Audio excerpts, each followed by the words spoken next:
नमस्कार दोस्तों, स्वागत है नई ऊर्जा और उमंग के साथ। विलंब के लिए खेद है।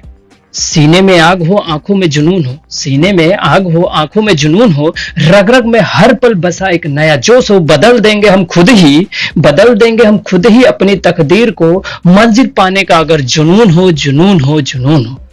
भारत के ग्रैंड ओल्ड मैन के रूप में किसे जाना जाता है? तो हमारा इसका आंसर हो जाएगा दादा भाई नौरोजी और बाल गंगाधर तिलक, जिनको बेताज बादशाह के रूप में जाना जाता।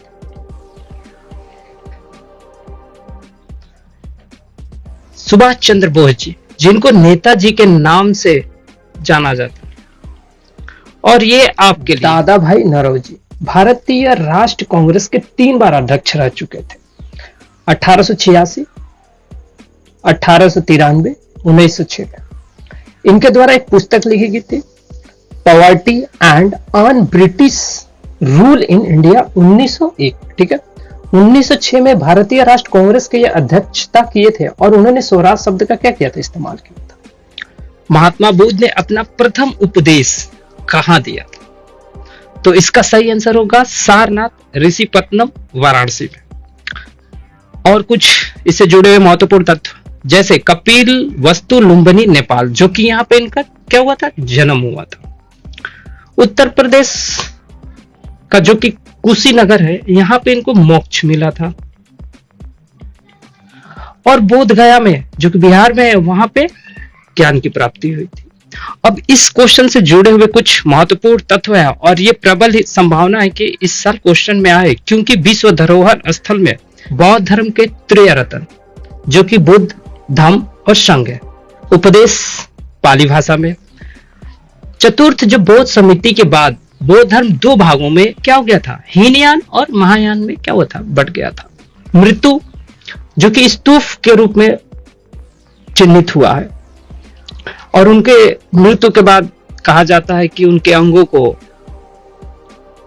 जहां जहां स्तूप है वहां स्थापित कर दिया गया था, जो आज हमारे सारनाथ में भी है और विश्व धरोहर में उन्हें शामिल किया गया है हाल ही में। त्रिपिटक, प्रथम विनय पिटक होता है जो भिक्षुकों के नियमों के संबंध में है। द्वितीय वाले में क्या है, सुत्त पिटक, जो कि बौद्ध की जो पारंपरिक शिक्षा होती है उससे संबंधित। तृतीय में क्या है, जिसे अभिधम्म पिटक के नाम से जानते हैं, वो बौद्ध धर्म के दर्शन और सिद्धांतों का अनुकूल है। इसके साथ ही जो बौद्ध सभाएं हुई थी, प्रथम वाले जो सभा हुई थी कहां हुई थी, अजातशत्रु, और कहां हुई थी, राजगीर में। शासक कौन था, अजातशत्रु, और राजगीर में ये अध्यक्ष कौन थे, महाकश्यप। द्वितीय वाले में क्या है, वैशाली में हुआ था और इसके शासक कौन थे, कालाशोक। तृतीय वाले में क्या था, पाटलिपुत्र, जो आज के पटना के नाम से जाना जाता है। तृतीय वाले इंपॉर्टेंट है, अशोक। और चतुर्थ में क्या था, कनिष्क, जो कि स्थल क्या था, कुंडलवन। ठीक है, भारतीय संविधान के अनुच्छेद 79 के अनुसार संघ के लिए सांसद होगी, जिसमें कौन शामिल नहीं होगा, तो इसमें हमारा इसका आंसर होगा विधानसभा, चूंकि इसमें लोकसभा, राज्यसभा और राष्ट्रपति क्या मिलकर क्या बनाते हैं, मिलकर संसद बनाते हैं। क्या बनाते हैं, संसद बनाते हैं मिलकर।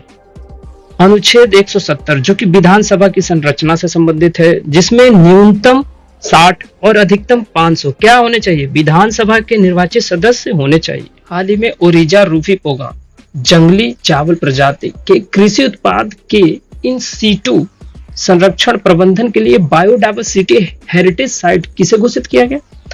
तो ऑप्शन नंबर क्या होगा, ए। बोरजूली आर्द्रभूमि स्थल कहां है ये, सोनितपुर, असम में। ठीक है, और इससे जुड़ा हुआ कुछ तथ्य दिया हुआ है, पर हम इससे पहले देखते हैं जयप्रकाश नारायण सुरहाताल, जो कि बलिया में स्थित है। कहां स्थित है, बलिया में। और यह देश का कितने नंबर पे है, 100वें नंबर पे है। और उत्तर प्रदेश का ये कितने नंबर पे, ये 13वें नंबर पे क्या है, आर्द्रभूमि स्थल घोषित किया है। ठीक है, सबसे बड़ी नदी द्वीप क्या है, माजुली, जो कि ब्रह्मपुत्र नदी पे क्या स्थित है। असम की राजधानी क्या है, Dispur. Manas national park, Kaziranga national park, Dibru Saikhowa national park, ये तीनों के तीनों का है, असम में। चूंकि इस समय असम क्या है, बाढ़ प्रभावित क्षेत्र है, तो काफी ये चर्चा। भारत अपनी भूमि सीमा कितने देशों के साथ साझा करता है, तो इसका करेक्ट आंसर है होगा 7। और वो कौन कौन से देश हैं? Afghanistan, Pakistan, China, Bhutan, Nepal, Bangladesh, Myanmar. और श्रीलंका के साथ कैसा लगता है? तो ये लगता है जल सीमा, ठीक है। रेड क्लिफ रेखा है ये किसके साथ? भारत और पाकिस्तान के साथ। मैकमोहन भारत और चाइना के साथ। पाक जल डमरू भारत और श्रीलंका के साथ। और ये क्या है? ये जल है, जल सीमा है, ठीक। हार्मुज जल डमरू ये मध्य किसके स्थित है? फारस की खाड़ी और ओमान की खाड़ी के बीच है, ठीक है। जिब्राल्टर जल डमरू संधि ये अटलांटिक महासागर और भूमध्य महासागर। बैरिंग जल डमरू एशिया और उत्तरी अमेरिका के बीच है। महावीर ने निम्नलिखित में से किस स्थान पर मोक्ष प्राप्त किया था? तो इसका सही आंसर होगा पावापुरी, नालंदा, बिहार। कुंडलवन में इनका क्या हुआ था? जन्म हुआ था। और कपिलवस्तु लुम्बिनी ये जो कि नेपाल में, किसका जन्म हुआ था? बुद्ध का हुआ था।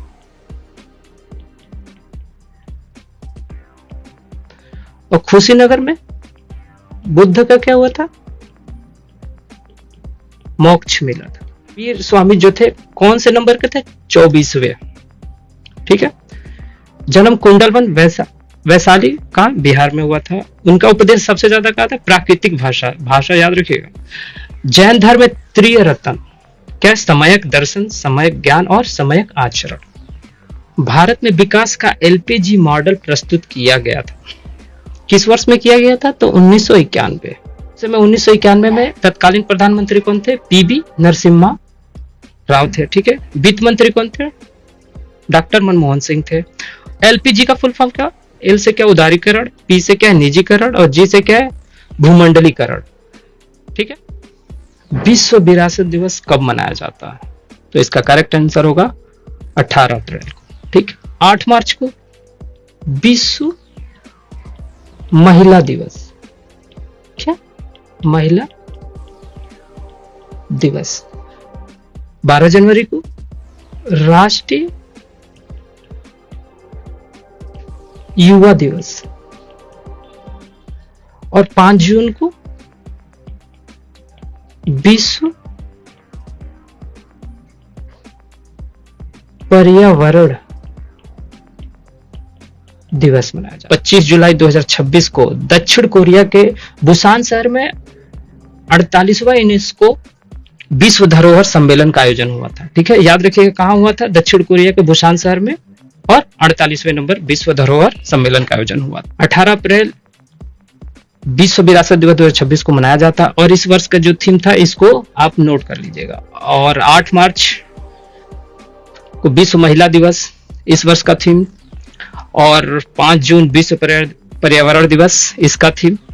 Inspired by nature for climate for our future, ये इंपॉर्टेंट है, इसको आप लोग देख लीजिएगा। आदान का विलोम शब्द क्या होगा? तो आदान का क्या होता है? प्रदान, ठीक है। प्रलय के क्या होगा? सृष्टि होगा। साधारण का क्या होगा? असाधारण। या फिर क्या होगा? विशेष होता है। महान का क्या होगा? तुच्छ हो जाएगा। ये विलोम शब्द दिए हुए हैं जो कि आप इसको देख सकते हैं एक बार। दो संख्याओं का गुणनफल 15-30 है, ठीक है। और इसका मसप जिसको एचसीएफ कहते हैं 15 दिया हुआ है। हमें निकालना क्या है?